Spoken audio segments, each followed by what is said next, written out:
Governor Sanwo-Olu urges massive voter turnout ahead tomorrow's local government elections in Lagos. Nigeria Customs banned from adopting against government process after 4 decades of armed shiriki. And in sports, 4 clubs secure places at 2029 FIFA Club World Cup. Now the news in details. I am Timmy Dayo Anthony.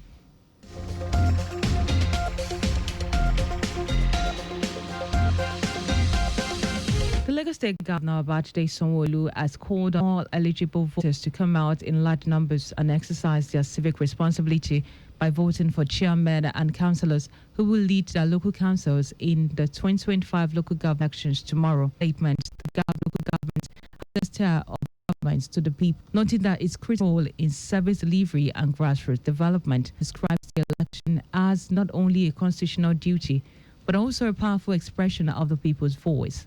He urged all registered voters to participate peacefully and responsibly. To ensure safety and order during the polls, security agencies are being directed to deploy personnel across all polling units and communities.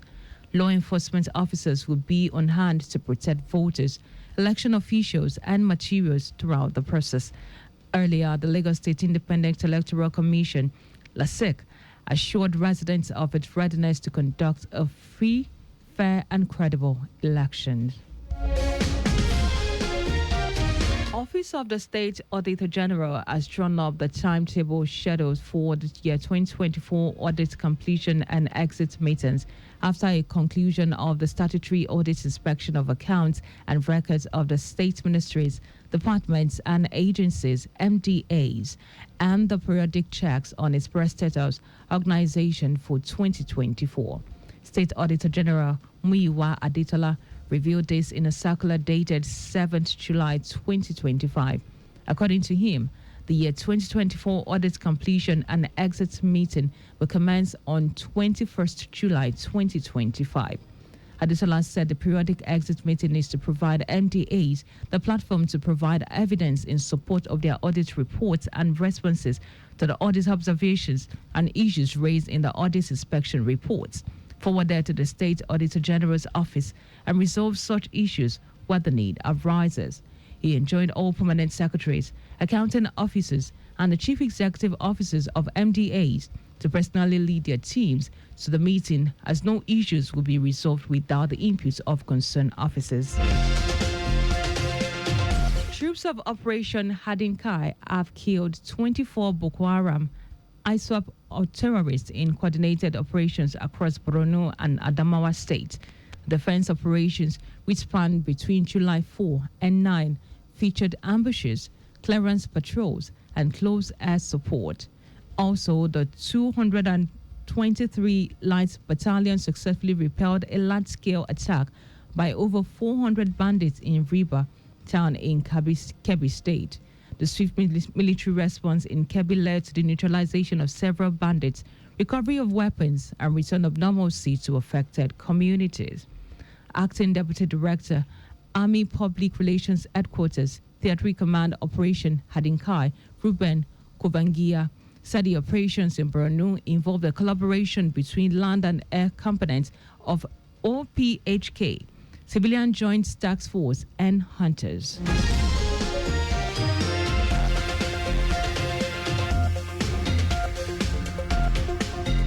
Following the sealing of 3 bonded terminals over various trade infractions, the Nigeria Customs Service, NCS, has summoned a ban on the examination of pharmaceutical cargoes in such facilities. Clearance procedures for these cargoes have now been restricted to only 4 designated custom commands. Comptroller General of Customs, Adewale Adeniyi, said this during the handover of 25 containers of unregistered pharmaceutical and breast enlargement products seized by the Apapa Customs Command. According to him, under the revised policy, only the Apapa Customs Command, Port and Terminal Multipurpose Limited, PTML, Lagos International Airport, and the one port in Port Harcourt, Rivers State, are authorized to handle the examination of pharmaceutical cargoes. at any one transport companies, holiday operators, bonded terminal owners, and other trade facilitators that any complicit in smuggling and regulatory breaches result in severe consequences, including the revocation of operating license.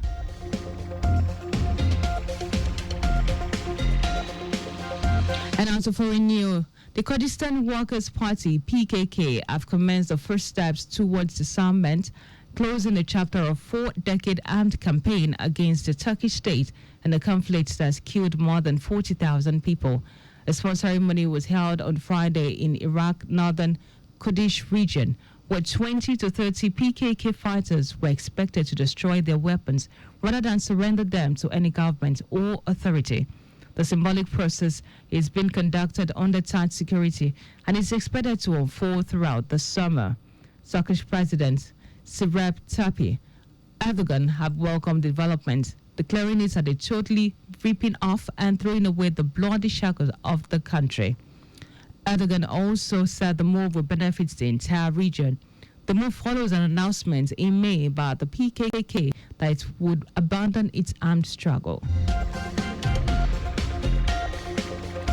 And now to sports. 4 clubs have secured their places at the 2029 FIFA World Cup, even though the 2025 final is yet to be played. Paris Saint-Germain and Chelsea are set to face off on Sunday in what will be the first final under the tournament's expanded format. While the previous Club World Cup was held annually, the revamped competition will now take place every 4 years, similar to FIFA World Cup and UEFA European Championship.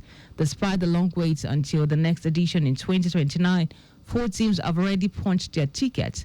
PSG qualified after their emphatic 5-0 win over Inter Milan in 2025 UEFA Champions League final, the largest margin of victory in Champions League final.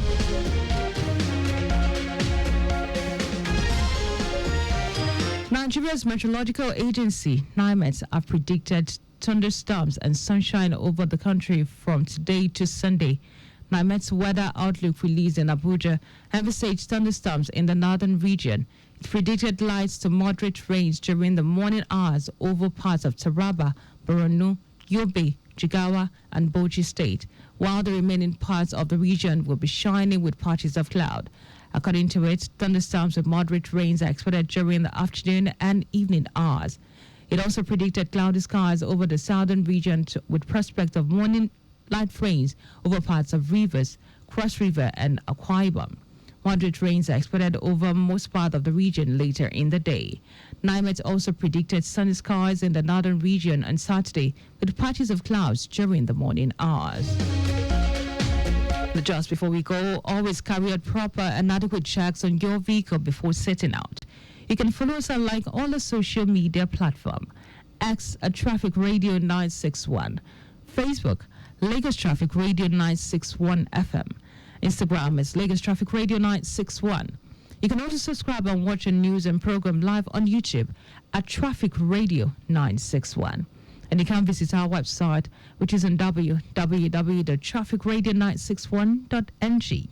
You can also listen to Lagos Traffic Radio 961 FM live on My Lagos app for timely update. Did you know that the Sanwo-Olu administration organized a mentorship seminar for over 1,000 youths on the theme, Agripreneur, Strategy for Wealth Creation? You can get more details on Lagos State Government's website. Now to end the news, here are the highlights of the major stories. Lagos State Governor Babajide Sanwo-Olu has called on all eligible voters to come out in large numbers and exercise their civic responsibility by voting for chairmen and councillors who will lead their local councils in 2025 local government elections tomorrow. Following the sealing of 3 bonded terminals over various trade infractions, the Nigeria Customs Service, NCS, has announced a ban on the examination of pharmaceutical cargoes in such facilities. We also told you that the Kurdistan Workers' Party, PKK, has commenced the first step towards disarmament, closing a chapter on the 4-decade armed campaign against the Turkish state and a conflict that killed more than 40,000 people. And in sport, 4 clubs have secured their places at the 2029 FIFA World Cup, even though the 2025 finals is yet to be played. For contacts with the newsroom, please send a message to info@trafficradio961.ng. That ends the news broadcast compiled by Zainab Adebeshi. I am Dayo Anthony. Many thanks for listening.